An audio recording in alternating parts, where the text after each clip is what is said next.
All right. Thanks for joining us today. We've got a great topic we'll be talking about that most people have been, we think, advised incorrectly in regards to what leads to what, hard work or motivation to hard work. So we're going to chat with Dr. Roger Hall today in regards to that very myth, what he sees in helping others become successful, and then why or how that momentum can lead into your area of flow and why that's important for you. And then we'll get into how we can make that personalized for you in your area of expertise within your personal, the way that you're designed for flow. Dr. Hall is a business psychologist, executive coach, public speaker, and author, and a self-professed neuro nerd. And we're really glad to have you on the show, Dr. Hall. Thanks for joining us. Grateful to be here today. Thanks, Jared. Excellent. Yeah, I find this going to be an interesting one because it seems like most, you know, gurus, success gurus, motivational gurus seem to have it inverted in my experience. Um, I don't know about most, many. I There you mean, go. the whole term motivational speaker suggests that someone like Matt Foley can. Do you guys know who I'm talking about? Do you know who I'm talking about, Jared? I know the name, but I'm struggling right now. Living in a van down by the river. It's Yes, the yes, Chris yes. Farley Thank you. character. Yes. Yes. So they think that somewhere there's Matt Foley living in a van down by the river who's going to go get you motivated. And so I think many of the quote motivational speakers are basing their work on a kind of motivation which is extrinsic, and it's an emotional rah rah show that they get people emotionally jacked up in a setting, and people are easily led in those kinds of settings. It's a quasi religious experience that if you get people in a group and they're all doing the same behavior, there's a term called entrainment, which is you get everybody acting in unison, and so it feels like something's happening internally to them. And it is in that setting. But as soon as you take a person out of that setting, then that emotional experience, that quasi-religious experience evaporates. Mm-hmm. So while it feels good in the time, it's almost absolutely unsustainable. And you'll get people who kind of get addicted to those experiences, much, and I don't use addicted in the technical sense of the word, Right. but they get enamored with those experiences, and so they keep going back to get their little motivation fix, all of which is extrinsic. So if we differentiate extrinsic motivation from intrinsic motivation, extrinsic means coming from the outside, from an outside source. Intrinsic means coming from inside you. So motivational speakers get people emotionally jacked up. People go home, they lose their motivation, they feel like failures, and they wonder what's wrong with them. Nothing. It's they've been sold a bill of goods about how success occurs. And so what people, they're waiting to write the great American novel. I'm gonna do this big creative project once I get the motivation. And they keep waiting for the motivation. And there's all this talk about, the creative muse. Have you heard of this? Yeah, I have, This yeah. term? Mm-hmm. The muse has to come visit me, and once the muse visits me, I'm going to make it happen. And I'm going to wait till I'm inspired, and then I'm going to write. But by the way, there are people who talk about the distinction between motivation and inspiration. I think we're splitting terms here. I mean, it seems like extrinsically, the stuff that comes from the outside is it's motivation. You can call it inspiration if you want, but if it comes from the outside, it's unsustainable. Before we get to intrinsic motivation, I want to argue in defense of some extrinsic motivation. If you're an employer and you say, I want all of my employees to be intrinsically motivated so that even if we didn't pay them, they would work hard. Wow, wouldn't that be great if we all lived in nirvana? Right. You miss payroll, even if they're intrinsically motivated, they ain't gonna do it for you. Right. So I think there are some authors who have overemphasized the importance of intrinsic motivation. I don't know if they've overemphasized it, but what they've done is they focused everything on intrinsic motivation without recognizing that people need money to live. And employers and entrepreneurs need to realize that even if somebody is intrinsically motivated, if you take their money away or you promise them a bonus and you don't give it to them, you will betray their trust. So money may not be a motivator. It is to a point. Once you have enough money that you don't need it for subsistence and you have plenty of money stacked up, it's still an evidence of a trust relationship with an employer. And if you betray that trust by withholding the money, withholding the bonus, withholding that for whatever reason, then the motivation will go away, because if they don't trust the environment, they don't believe there's a reason to continue. Mm-hmm. I think we've talked about this, about the marshmallow experiment. Oh, yeah. And have we talked about how you can destroy the delay of gratification? Well, you and I've talked about it, but not on the show. So I think it's important. So let me talk about that. So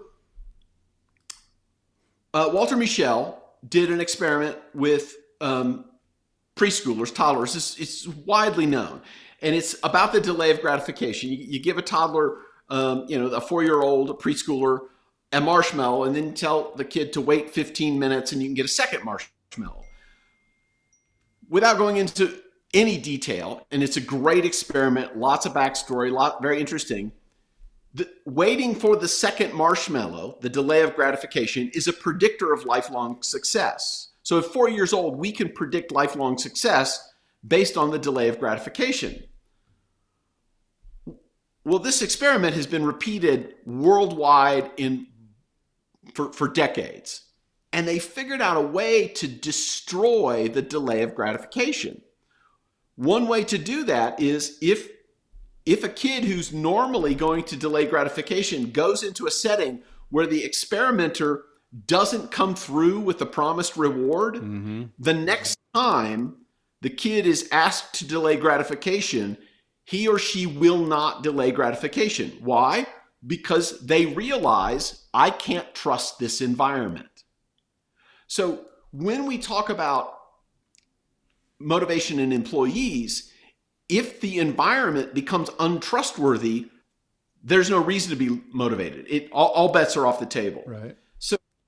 So money, even if it doesn't increase motivation, the withholding or the lack of follow through on a promise for money will definitely destroy trust in the organization, and it'll appear that the person is not motivated, but frankly, they may be motivated, just not for you. Right. Because you've proven yourself to be untrustworthy. So I think that there are some people who live in the land of utopia, mm-hmm. who think that we can all live beyond money. No, money is an evidence of a trust enhancing relationship. If I promise you X, I need to produce X, right. In terms of that.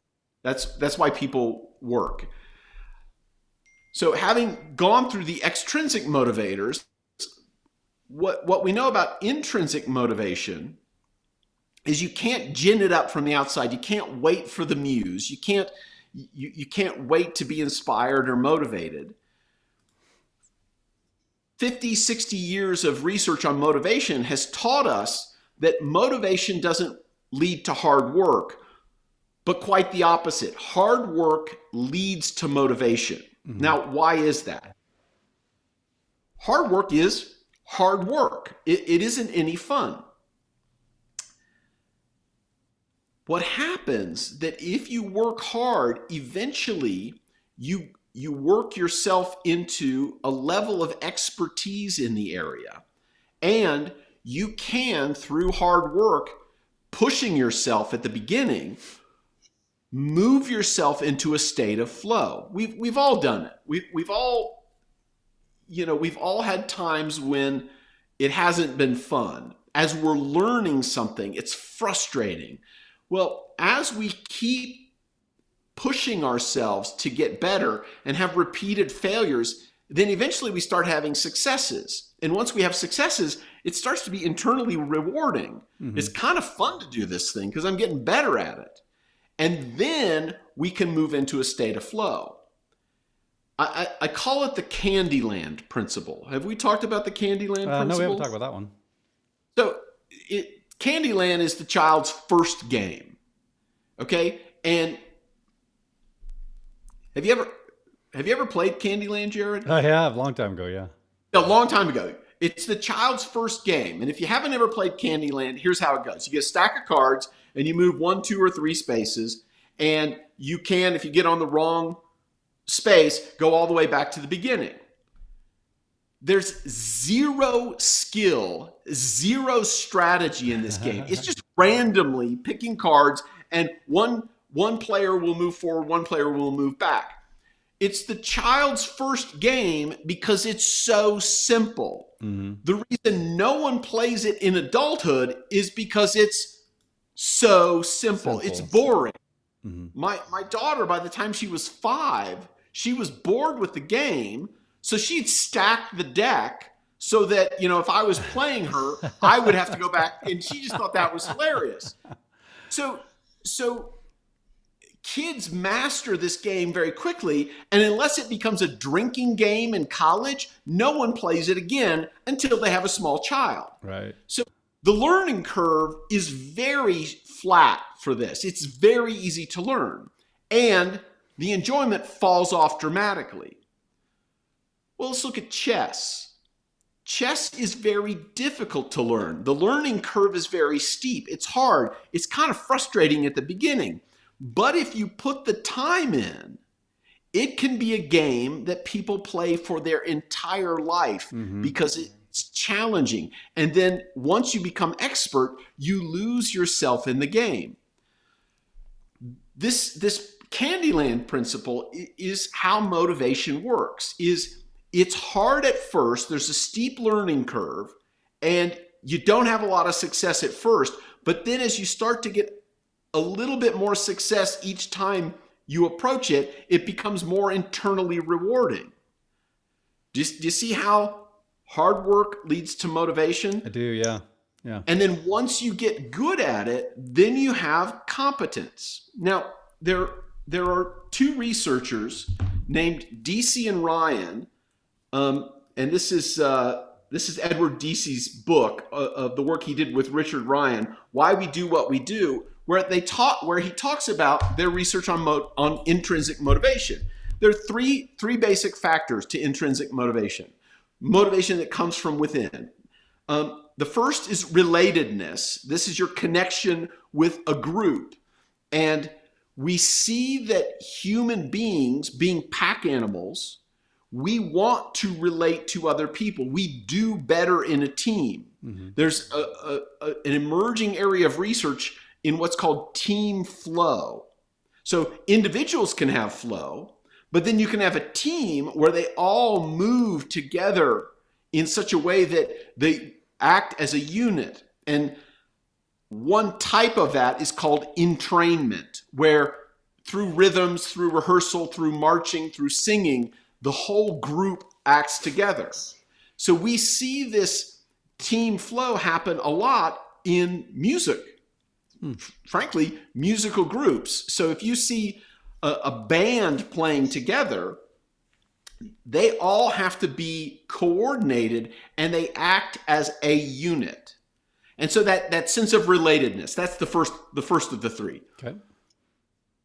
And we can see that in work teams as well. When they're working at a very high level, they're almost working as one. Now, not all work requires a team, but really high functioning teams have got team flow. So relatedness. Second is autonomy. DC and Ryan talk about how you want to feel like you are autonomous, that you don't have someone in over your shoulder managing you. You do it on your own. Pardon? Micromanagement. Micromanagement, or frankly, any management. If you're really good at something, you don't want somebody managing you. You become self-managing. And frankly, that's what we want all of our colleagues to be at, all of our employees. We all want them all to be self-managing so that they come in and do their work on their own. Again, you got to pay them, right? But you want them not to have to be managed. Life gets so much easier in the workplace if you're not having to manage people. Managing people is essentially trying to overcome extrinsically the problem of lack of autonomy and the lack of intrinsic motivation. So they become not autonomous when they lack, when they lack intrinsic motivation. Mm-hmm. So the more you become expert in your area and are self-driven, the less extrinsic management that you need. You become autonomous. Well, how do you get that level of expertise? Practice and hard work, which nobody wants to hear. Everybody wants to hear, Tinkerbell whispered in my ear and I suddenly got motivated. That doesn't, that's nice in the cartoons, but in real life, that doesn't happen. You just got to suck it up and do the work. The third factor, so you've got relatedness, autonomy, and the third factor is competence. Well, how do you become competent at anything? Got to do it. Practice, practice, practice. Yep. And if we raise people with the idea that they don't need to be practiced to be competent, then they'll never be excellent. One of the questions I ask the people I coach is about, are you a natural? And people who have natural gifts, they don't have to practice. That's a recipe for disaster. So very often, the people with the most talent, they've just got this gift, and they don't have to practice. Well, guess what? They're going to lose motivation really quick in every other area where they have to practice. Yeah. So I'm actually somewhat suspicious of people with natural talent who haven't had to work at it because they don't know how hard it is to be successful. So if you've always been good at school and then you finally get out into the real world where everything isn't easy like school was for you, and there are lots of people who are good at school, then, 22 is kind of a late start on learning hard work. Yeah, you haven't been challenged. Right. Like athletics as well. I've met a number of people who are naturals. They never had to practice, never had to work out. They were just great. That works real well up to a certain point, boom, and then you hit a wall. Yeah. The real greatness comes from people who have natural gifts and the desire to practice. Mm-hmm. That's where you get an extra level. So the three factors are relatedness, working with others, feeling connected to a team, autonomy, leave me alone, I know how to do what I'm doing, and I will do it. And then competence, I'm really good at my job. Well, autonomy and competence only come from practice. They only come from gutting it out. And the best book on this is called The War of Art by Stephen Pressfield. Now, Pressfield is an author, and he writes historical fiction. He's beginning to write histories, but he started out doing historical fiction. And it's not The Art of War by Sun Tzu. It's The War of Art. And what he says is if you want to be creative, and this works not just in writing books and not just being a musician, but it's in everything. You know what his mantra is? Do the work. Do the work. Nike, And just do it. yeah, exactly. It is that. And it's gutting it out. And when you see anybody who's good at anything, they have done the work. And it's work that no one sees. One of the most demoralizing parts of this book for me is he talks about going away and writing a book. So I can't remember if it was like 3 weeks, 3 months. I can't remember how long it was. But he locked himself up in this place and he wrote a book. And once he finished it, do you know what he did? He threw it in the trash. What? I know. He threw it in the trash because at the end he says it wasn't good enough to publish. And he knew it. Oh, that would kill me. That's why it was so demoralizing. I thought, oh, this guy just spent all this time grinding it out. But what happened is that was practice. That wasn't performance. That wasn't game time. I mean, the books he's published, that's game time. What that book was practice. So hard work leads to motivation. And he has a ritual for going in. His job is as a writer. So he has a ritual for going in and attacking the thing he's working on.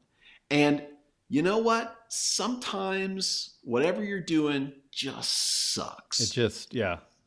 Sometimes it's just hard. And we've talked about flow, and it's a wonderful experience, okay? And it's a key to motivation. But sometimes you're just not in flow, and you just got to grind it out. Yeah. Now, if that's all you're doing, you're probably in the wrong place. But if you have this utopian idea that I'm going to just be in flow all the time and I'm going to, no, you got to grind it out and you will then work your way into flow. You'll work your way into losing yourself in the work, but that never comes first. It's Candyland or chess. It's going to be hard at first and then get interesting for a long time. Anything worth doing long term is hard at first. That's a principle everyone should learn. Anything worth doing is hard at first. Mm-hmm. Anything easy at first will diminish in its pleasure very quickly. So as you're talking, and I'm thinking back to the last couple of years, we all, almost all start with a job, with somebody telling us what to do. And they've got some predefined, usually written job description of what you're going to do, and they sit you in there and say, go do it. Yep. So you don't have to think about what you're going to do because somebody's telling you to. But when you're an entrepreneur, guess what you get to do? You know, if you've done it somewhat in your line of work when you were employed, you probably got a pretty good idea. But yep. In our industry, in real estate, there's a lot that you've got to do that you've likely never done before. And there's so many ways that you can do the same job. You know, all these different ways to skin a cat. But you got to pick one. And I'm talking on a couple of topics, referencing back to a couple topics you mentioned, you know, which ones are those or flow. So a couple things I want to just restate what you said as it relates to our industry is you've got to figure out how to grind when you're not being told how to grind. When somebody's looking over your shoulders, going to pay you or not, or fire you because you're not doing your job, you're kind of in this position where you're grinding for that paycheck. When you're an entrepreneur, you're doing work that may or may not equate to a paycheck. So it may not pay off at all. So I think the natural tendency is I want to go to these motivational speeches because I want that infusion of inspiration or motivation because I'm struggling to do hard work, because doing hard work is hard. But if I can pay somebody, get infused for, a day, 2 week, or a month or two, then, somebody's giving that to me. But I think what we're talking about here is that's all going to disappear sooner than later. And you're just going to have to dig in. Yeah. if you're scuba diving and you run out of air, you definitely want somebody to come down and do a thing called rescue breathing, where they share their oxygen tank with you. Okay, that's a temporary solution. Okay, what's the real solution? Get to the surface where there's an abundant supply of air.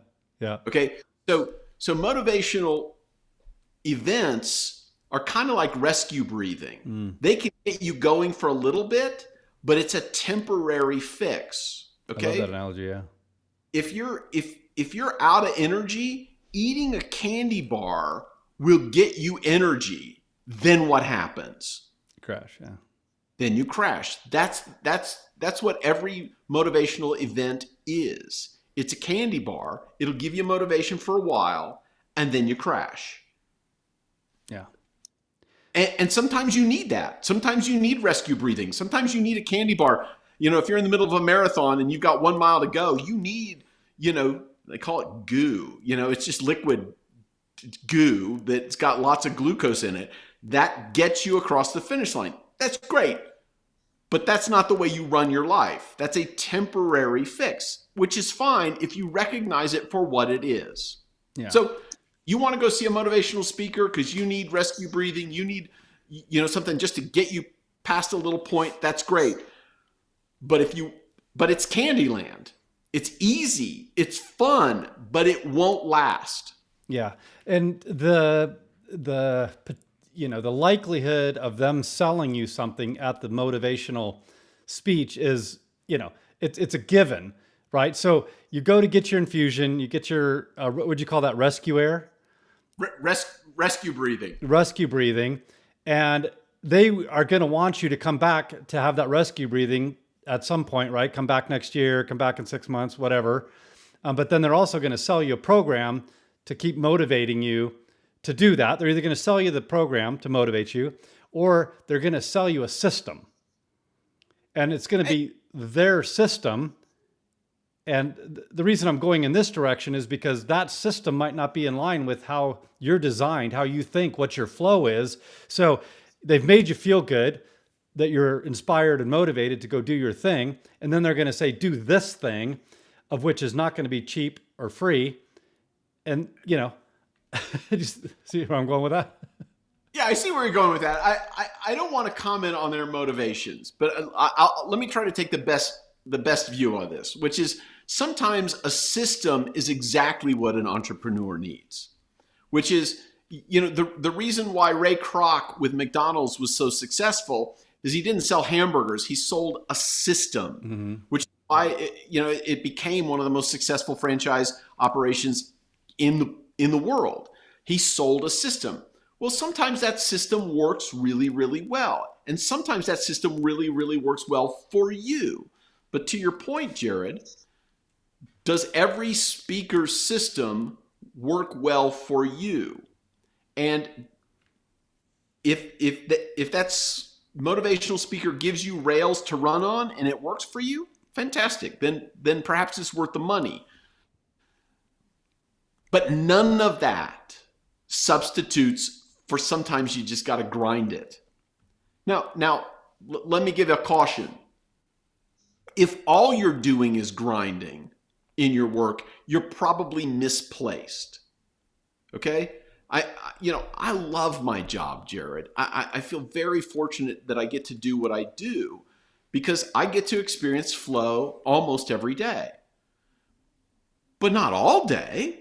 I mean, I still got stuff to do that I don't really like doing. And guess what I do? I do it first. I grind through it because I know I have to do those things. That's just part of being a pro is you do eat things the frog that you in the don't morning, want. right? Is that the Eat the frog is what some people call it. Yeah. And when do you eat it? First thing in the morning so you get it out of the way. Yeah. It's not wearing you down for the rest of the day.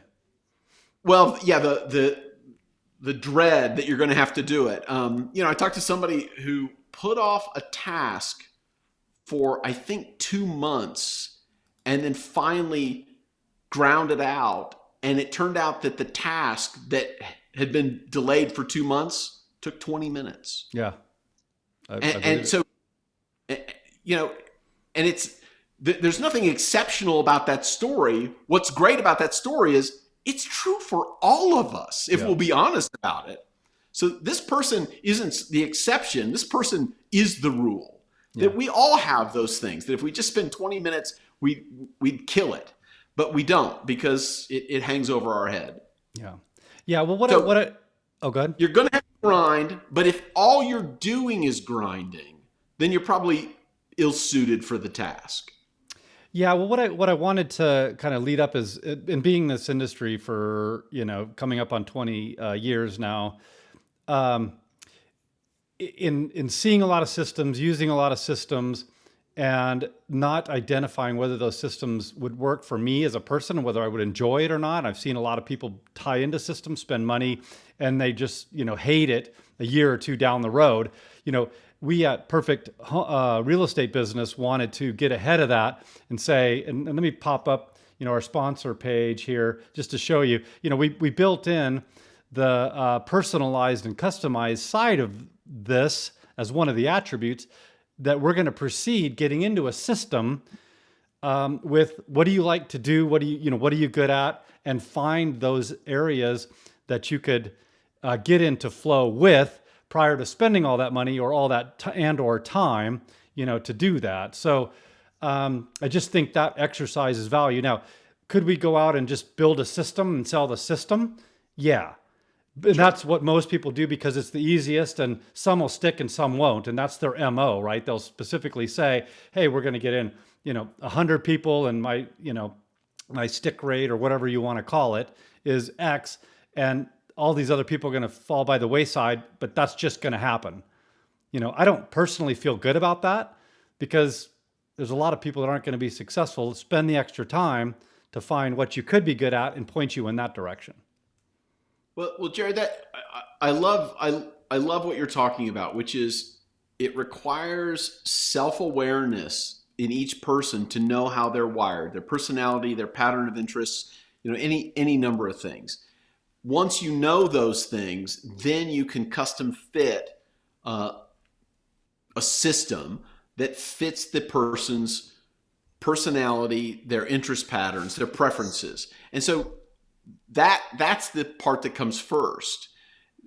If you do a one size fits all framework, it won't fit all. It'll fit some really well, and those people will be like on a rocket sled. They'll have all kinds of success. And then other people will fall off because they didn't fit that model. But that's because people go into these frameworks or these systems with the belief that the system will save me from every flaw that I have. Well, do some self-awareness and see if that system will really work for you before you buy into everything. And it may. And so for a subset of people, those systems work great. But for another subset, they're going to be, money thrown down the sewer. So you commented on, I think it was our last episode, if not the episode before, but you were talking about that people that are good at something look at people that aren't good and wonder why, and then people that aren't good look at people that are, and what's that? I'm struggling to remember. The Dunning-Kruger effect. There we go. We were talking? Yeah. So when amateurs look at experts and think, how hard can it be? And when experts look at amateurs and go, it's not that hard. It's just two same coin. So if you're selling a system, you talk about it like it's going to be easy, right? You're like, hey, here's this system, pay X dollars. We're going to, tie you into the system, and in days, weeks, maybe months here, you'll be just fine. And you pay a lot of money and you get into it and you're like, this is not easy. Every moment of this is brutal. And it's, one, because you're not an expert yet. And two, you probably picked a system that you didn't evaluate as to, does it work? Is it going to work for me? It's funny. Everybody thinks there's some pot of gold at the end of some system rainbow. That's where I was going with that. And I remember hearing a psychotherapist say, I just got tired of the grind of psychotherapy. So I thought if I did online courses, it would be really, really easy and it would be mailbox money. And she said, I am now spending more time managing the electronics and the payments processing systems and all of the stuff for my courses than I ever spent in psychotherapy. And it's a lot of work. And I thought, okay, so you traded a lot of work in one area for a lot of work in another area. And at the end of it, I think she's like the dog that chased the car. Once she caught the car, she didn't know what to do with it. And it wasn't very good to eat. Yeah. By the So way, when I caught it, I hit my head, my nose on it pretty hard, and yeah, that was painful. yeah. So I think she got exactly what she wanted, which was an online business, which turned out to be a lot of work. I mean, there isn't any free work. The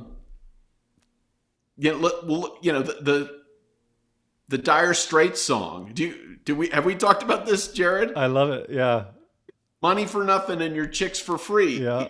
But if you know anything about the music business, it's a ton of work. Yeah. It's a ton of work, and it isn't easy. And all people from the outside look at it and go, look how hard could that be? You dancing around on the stage playing the guitar. Well, that person, they've rehearsed, they've spent a ton of money to get the stage show together. They've spent a life and a ton of risk to make this happen. And it isn't easy. They make it look easy, but then again, they're experts, and amateurs look at it and think, how hard could it be? Yeah. Team leaders in our industry are that. One of the big aspirations is, hey, I'm going to get to a point where I'm going to have a team, and I'm going to kind of get on cruise control, do my thing. And, it's such not the case. You've got a lot more responsibility. Everything that you're doing to run your business is ratcheted up, by 10, because you got to manage, that much more of a website and clients and, transactions. And, it's a lot of hard work, but it's different than your own personal business. So to think you're just going to recruit agents and they're going to sit there and watch you do nothing, it's just not the case. It's just going to be different work. It's still going to be hard. And yes, you're probably going to have some, more reliable income, because it's not just yourself, doing the business, but you're still doing a lot of work. It's just going to be different. And by the way, hopefully you're partnering with people to teach you how to become a good team leader, a good manager, and to do those things that are now far different than what you learned to do, how to be a successful real estate agent. Yeah, yeah. And, I think it is possible, Jared, to find work that throws off a lot of money without a lot of effort once the system is built. I think those businesses do exist, but they require very low maintenance. It has to be a system that requires very little human interaction, and the profit margins need to be really, really big in order to throw off enough money to pay for other people to manage all the steps along the way. Then you've got all those people to manage, and that's another. It's another kind of work. Do you like that kind of work? Right. Yeah. Pick your poison. I think, is that one of the, Yeah. And the real blessing, Jared, is when you find work that you enjoy, then it doesn't seem like that much work. And there are times when you're just going to have to grind it. Yeah. And, I'm saying that like it's all, that you should second guess it or maybe not do it. In my case, being a real estate agent, having my own business, I found a lot of gratification in that, serving my clients and, Sure. Buyers and sellers and varying percentages of that type of business over time. Not that it ever became, super easy, because all real estate transactions are different, the clients, the real estate, what have you. But I did find myself getting a little bored in not being super challenged like I once was when I first got in the industry. So running a team is a natural evolution progress of, teaching others what you've done, which is challenging because now you're working, with the dynamic of helping other agents. And anyway, it's an evolutionary thing, and I think it's important, but I just don't want people to think it's easy. Right. Just different. Right. Let me add one tool to the toolbox, which is Patrick Lencioni has a new book, and a new assessment out called the 6 Working Geniuses. And the real contribution that this concept and then his assessment does for the world of work is that if you look at people, there are 6 stages to a process. And we'll call the first half, the starters, and the second half of these 6 stages, the finishers. And there are some people who are starters and some people who are finishers. And you need to figure out which of those people you are. I strongly encourage people to read the book or get the audiobook and then take the assessment to find out where along the way you are. Because as you were saying, Jared, at some point I got bored. Well, that's starter kind of that's talk from one of those starter stages that once you've mastered it, is not interesting anymore. But then there are people, it's like, man, don't make me learn something. I just want to keep doing this thing because I'm really good at it and it feels good. It's pretty relaxing because I'm a master at this thing and I just want to keep at it. And then there's that subset of people that's like, I want to tie everything up in a bow and get it so it's just perfect. Well, that's a finisher. And you've got to learn where you are on that continuum of his 6 working geniuses, and you need each other. So part of it is finding a collaborative team where you're working with people who are in different spots. I think it's a really great contribution to understanding work. Yeah, I love it. Well, I just looked down at our clock and we blew right past the half an hour into 40 minutes. So, but it's all once again, you've done it again. Great stuff. You get talking about this and it could go on for forever. But at this point, I would just advise folks to reach out to us and have further discussions. And of course, your resources. I'll pop that up here. You can tell folks where to find you, Dr. Hall. Yeah, you can reach me at drrogerhall.com. It's drrogerhall.com. And you can connect to me through that website. There's a contact page. I've got 3 books out: DIY Brain, Staying Happy, Being Productive, and then my leadership guidebook called Expedition. I've got another book in the works called DIY Leader Brain. And shortly I should have an online course called Freak Out that helps people fear less and live more. So that should be available on my website shortly. Love it. Yeah. Well, and for us too on that perfect real estate business, this what we're talking about is one component or attribute of us helping to develop that personal real estate business, including all the things that you see on your screen here, including lead gen, white and private labeling, low to no cost options. So if you have any questions on that, you can just reach out to us, perfectrealestatebusiness.com, or all contact information will be below.